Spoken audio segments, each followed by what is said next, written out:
จะสอนให้เคยจำกับการกระท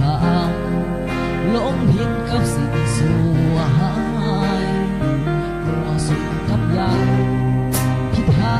ยยาอันตรายว่าจะคิดได้เกือบสายไปแล้วตัว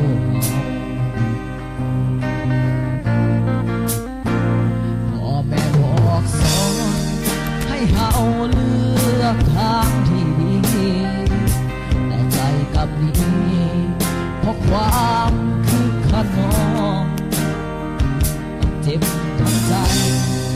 ทั้งกายน้ำตาไหลนองพ่อแม่ถึงต้องเศร้าหมองกับคนอย่างเราแม่ตะกอนวอนให้เฮากับตัวกับใจมันยังบ่ได้ที่เจ้าจะเลือกทางพอเจ้าลง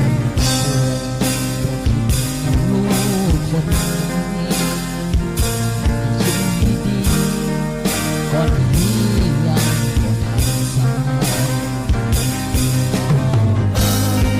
ขอโทษจากใจลูกสายลูกผิดหลายนายคิดได้กับสายเต็มที่ลูกต้องขอโทษกับการทำครั้งนี้เพียงวินาทีชีวิตต้อง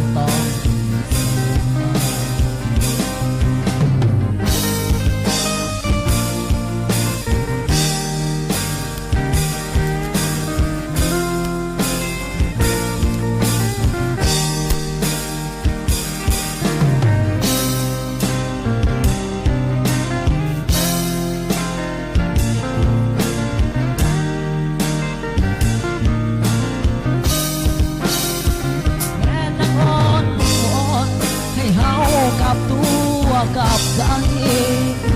มันยังบ่สายที่เจ้าจะ